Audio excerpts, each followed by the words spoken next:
राजस्थान में विधानसभा और लोकसभा के चुनाव नजदीक हैं। ऐसे में कांग्रेस और भाजपा दोनों ही पार्टियों के आलाकमान, हाईकमान, बड़े नेता राजस्थान के दौरे लगातार कर रहे हैं और जनता को लुभाने का प्रयास कर रहे हैं। तो दूसरी तरफ राष्ट्रीय लोकतांत्रिक पार्टी के सुप्रीमो हनुमान बेनीवाल भी सदस्यता अभियान चला रहे हैं और इस बार पूरा दमखम दिखा रहे हैं। आज बात बड़े नेताओं की, जिनके इर्द गिर्द राजस्थान की राजनीति घूम रही है और आने वाले समय में उनकी अहम भूमिका क्या होगी और किस तरीके से राजस्थान की सियासत में वो पासा पलट सकते हैं। हम बात करेंगे आज मुख्यमंत्री अशोक गहलोत, सचिन पायलट, वसुंधरा राजे, सतीश पूनिया और हनुमान बेनीवाल, इनके बारे में, क्योंकि इन्हीं को लेकर चर्चाएं तेज है। सबसे पहले बात करेंगे मुख्यमंत्री अशोक गहलोत, जो लगातार अब कह रहे हैं कि अब मैं घोषणाएं नहीं करूंगा। क्यों नहीं करूंगा? क्योंकि अब समय नहीं बचा है घोषणाओं को पूरा करने के लिए, इसलिए अब मैं गारंटी दूंगा। यानी कि मुख्यमंत्री अशोक गहलोत अब गारंटी दे रहे हैं। गारंटी ये दे रहे हैं कि यदि हम सत्ता में वापस आए तो हम जो जो आपको गारंटी दे रहे हैं वो पूरा करेंगे।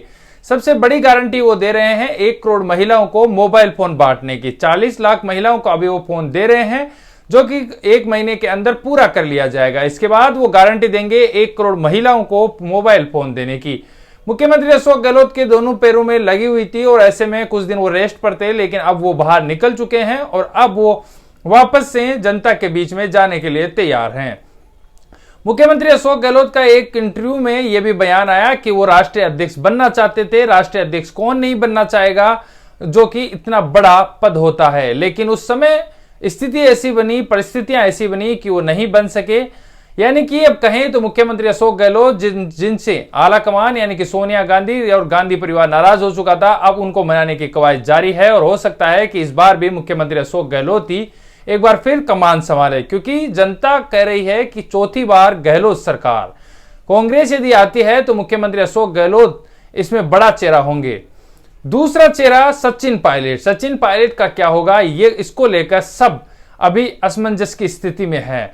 सचिन पायलट खुद अब कह रहे हैं कि रात गई बात गई, यानी कि क्या सचिन पायलट ने हार मान ली है?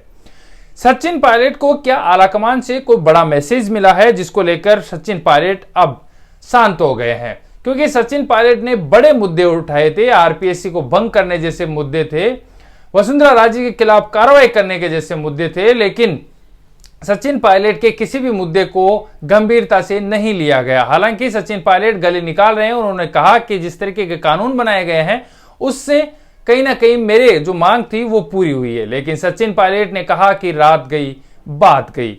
सचिन पायलट ने यह भी कहा था, युवाओं के पैरों के छालों की कसम, मैं ये मांगे पूरी करवाऊंगा। लेकिन वो कहां गई वो कस्में, कहां गए वो वादे? लेकिन सचिन पायलट जब से आलाकमान से मिले हैं, जब राहुल गांधी बाहर गए थे तब उनसे मिलकर गए थे, उनको आश्वासन देकर गए थे, तो यानी कि कोई बड़ा मैसेज उनको मिला है। अब सचिन पायलट को सीडब्ल्यूसी का भी मेंबर बनाया गया है। तो ऐसे में यदि राजस्थान में अशोक गहलोत की सरकार वापस आती है तो सचिन पायलट, जब सरकार वापस आएगी तो पहले तो ऐसे समझिए कि मुख्यमंत्री अशोक गहलोत भी विधायक होंगे, सचिन पायलट भी विधायक होंगे। अब उनमें आलाकमान देखेगा या निर्णय कमेटी देखेगी कि किसको मुख्यमंत्री बनाया जाए। सचिन पायलट को अगली बार केंद्र में कोई बड़ी तवज्जो दी जा सकती है, या फिर क्योंकि वो सीडब्ल्यूसी के मेंबर हैं, या फिर राजस्थान में उनको प्रदेशाध्यक्ष के साथ में नेता प्रतिपक्ष भी बनाया जा सकता है। लेकिन नेता प्रतिपक्ष उनको बनाएंगे तो राजस्थान यदि प्रदेशाध्यक्ष बनाएंगे तो ये कोई बड़े पद नहीं है उनके लिए। ऐसे में क्या सचिन पायलट खुश होंगे और सचिन पायलट के समर्थक क्या खुश होंगे? क्योंकि सचिन पायलट अब चाहेंगे कि किसी ना किसी तरीके से अगली बार मुख्यमंत्री वो ही बने, उनके समर्थक भी। लेकिन उससे पहले टिकटों को लेकर अहम बात है, क्या सचिन पायलट के जो खेमे के लोग हैं क्या उनको टिकट मिलेगी? क्योंकि सचिन पायलट ने तैयारियां शुरू कर दी है, वोट मांगना शुरू कर दिया है, बिना टिकट वितरण के, बिना टिकटों के में नाम आए किसी का, उससे पहले ही ये काम शुरू कर दिया। ऐसे में क्या सचिन पायलट को विश्वास है कि उनके खेमे के सभी विधायकों को टिकट मिल जाएगा? क्योंकि बहुत से विधायक तो ऐसे हैं जो अभी भी सचिन पायलट का गुणगान कर रहे हैं। बहुत से विधायक जो हैं उन्होंने खेमा बदल लिया है, तो बहुत से विधायक सचिन पायलट से दूर हो गए हैं। ऐसे में अब बात यह होती है कि क्या सचिन पायलट की भूमिका को लेकर क्या बात होगी? क्या सचिन पायलट के जो वादे थे युवाओं को लेकर उन पे क्या पूरी बात होगी? और रात गई बात गई क्यों कहा सचिन पायलट ने? क्या उन्होंने हार मान ली है? सचिन पायलट को क्या बड़ा चेहरा बनाया जाएगा, तो इस सूत्रों के हवाले से खबर यह है कि राजस्थान में सचिन पायलट को अहम और मुख्य भूमिका मिलेगी। ये आलाकमान से उनको विश्वास और आश्वासन मिला है। अब बात करेंगे वसुंधरा राजे की। वसुंधरा राजे को अभी तक भाजपा में उनको लेकर कोई स्थिति स्पष्ट नहीं है। प्रबंधन कमेटी के संयोजक के रूप में पंचारिया को बनाया गया, तो दूसरी तरफ मैनिफेस्टो कमेटी के संयोजक के रूप में अर्जुन राम मेघवाल को जिम्मेदारी दी गई। ऐसे में अब सवाल यह खड़ा होता है कि वसुंधरा राजे को क्या कुछ जिम्मेदारी दी जाएगी। कैंपेन कमेटी के संयोजक के रूप में क्या उनको कमान दी जाएगी, क्योंकि वसुंधरा राजे को लेकर उनके समर्थक और सब अभी तक नाराज हैं, असमंजस की स्थिति में हैं कि उनकी स्थिति क्या होगी राजस्थान में, उनको क्या अहम जिम्मेदारी दी जाएगी। अगले महीने से भाजपा परिवर्तन यात्रा शुरू कर रही है और 4 अहम जगह परिवर्तन यात्रा करेगी। बताया जा रहा है कि वसुंधरा राजे ने यह मैसेज दे दिया है कि उनको कहीं ना कहीं मुख्यमंत्री का चेहरा बनाया जाए, तभी वो मुख्य भूमिका में आकर काम करेगी। वसुंधरा राजे ने यहां तक कहा है कि मेरी जिम्मेदारी आधे राजस्थान के रूप में दे दी जाए, आधा राजस्थान मुझे दे दिया जाए, आधा राजस्थान की जिम्मेदारी किसी और को दे दी जाए और फिर देख लिया जाए। यह सूत्रों के हवाले से खबर है और चर्चाएं हैं कि वसुंधरा राजे ने ऐसा बताया है। अब कहां तक और कितनी सच्चाई ये देखने वाला होगा। उधर वसुंधरा राजे को लेकर और हनुमान बेनीवाल की बैठक को लेकर भी चर्चाएं हैं कि उन दोनों के बीच में मुलाकात हुई है, लेकिन वसुंधरा राजे के करीबियों ने यह कहा है कि जिस हनुमान बेनीवाल ने इतनी गालियां वसुंधरा राजे को दी, क्या वसुंधरा राजे उनके साथ बैठक कर सकती है, क्या मुलाकात कर सकती है। लेकिन कहा जाता है कि वसुंधरा राजे ऐसी स्थिति में जब उनकी सियासत और भाजपा में कुछ चल नहीं रही है, उनको कोई तवज्जो नहीं मिल रही है, तो ऐसे में हनुमान बेनीवाल के साथ भी बातचीत हो सकती है। हालांकि उनके करीबियों ने इसका खंडन किया है। अब बात कर लेते हैं कि वसुंधरा राजे परिवर्तन यात्रा में लेकर क्या रहेगा। वसुंधरा राजे को परिवर्तन यात्रा की अहम जिम्मेदारी दी गई है। राजस्थान में 4 जगह बड़ी सभाएं होगी, जिनके अंदर अमित शाह, नितिन गडकरी, राजनाथ सिंह और जेपी नड्डा आएंगे इन सभाओं में। और 25 सितंबर को आखिरी सभा होगी, जिसके अंदर प्रधानमंत्री नरेंद्र मोदी खुद आएंगे।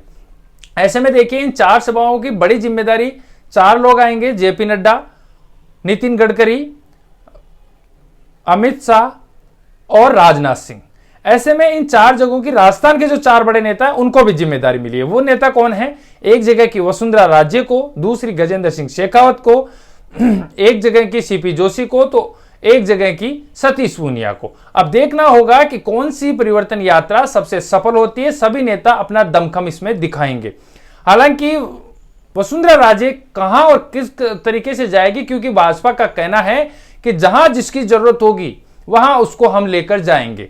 अब भाजपा के में किसी को चेहरा नहीं बनाया गया है मुख्यमंत्री का, तो कांग्रेस के लिए अब यह समस्या हो गई है कि वो प्रहार करे तो कौन से चेहरे पर करे, क्योंकि पहले लगा था कि वसुंधरा राजे को चेहरा बनाया जाएगा। ऐसे में सचिन पायलट नया मुद्दा लेकर आए कि वसुंधरा राजे की भ्रष्टाचार के आरोप लगाने लगे कि उनकी जांच की जानी चाहिए। अब भाजपा ने किसी का चेहरा घोषित नहीं किया है, तो कांग्रेस के पास किसी पर प्रहार करने का ऑप्शन नहीं बचा है। प्रधानमंत्री नरेंद्र मोदी राजस्थान आ रहे हैं। ऐसे में सीएम अशोक गहलोत प्रधानमंत्री के ऊपर हमला कर नहीं सकते, क्योंकि वो इतना बड़ा चेहरा है कि उनके ऊपर करने से दांव उल्टा पड़ सकता है। तो रणनीति को लेकर कांग्रेस में भी लगातार कवायद जारी है, तो दूसरी तरफ भाजपा में भी भाजपा लगातार कर रही है कि वसुंधरा राजे को हम आने वाले समय में अच्छी भूमिका में रखेंगे, अच्छी जगह देंगे और उनको जहां जरूरत होगी वहां बुलाया भी जाएगा। लेकिन वसुंधरा राजे के मन में क्या है वो देखने वाला होगा, क्योंकि वसुंधरा राजे अभी भी नाराज है और राजस्थान में वसुंधरा राजे के बिना भाजपा का सरकार बनाना मुश्किल लग रहा है। ऐसे में कहा जा रहा है कि वसुंधरा राजे, सूत्रों की माने, खबरों की माने और जनता की माने, तो कहा जा रहा है कि वसुंधरा राजे यदि साथ में रहती है, उनको मुख्यमंत्री चेहरा बनाया जाता है, तो 150 से प्लस सीटें भाजपा की जाएगी। और यदि वसुंधरा राजे को नहीं भी चेहरा बनाया जाता है तो भी भाजपा की सरकार बनेगी और 100 से 110 सीटें आएंगी। लेकिन दूसरी तरफ अशोक गहलोत कह रहे हैं कि 156 सीटें। हम कहते हैं जनता के आधार पर और जनता के फीडबैक के आधार पर कि इस बार टफ फाइट है। 90-100 का आंकड़ा छू पाएगी कोई भी पार्टी हो, या आज हम कह रहे हैं और इसको आप कोट करके रख लीजिए हमारे वीडियो को, क्योंकि हम ये दावा कर रहे हैं कि 90-100 के इर्द गिर्द सभी सीटें घूमेगी और इस बार बड़े जो भूमिका निभाएगी वो निर्दलीय और को तीसरी पार्टी जो होगी सीटें लेकर आएगी वो निभाएगी। अब बात करेंगे हम जो अहम भूमिका सतीश पूनिया को मिलने जा रही है, उसकी भी बड़ी खबरें हैं, क्योंकि सतीश पूनिया को परिवर्तन यात्रा की एक जगह की बड़ी जिम्मेदारी दी है, उपनेता प्रतिपक्ष वो है।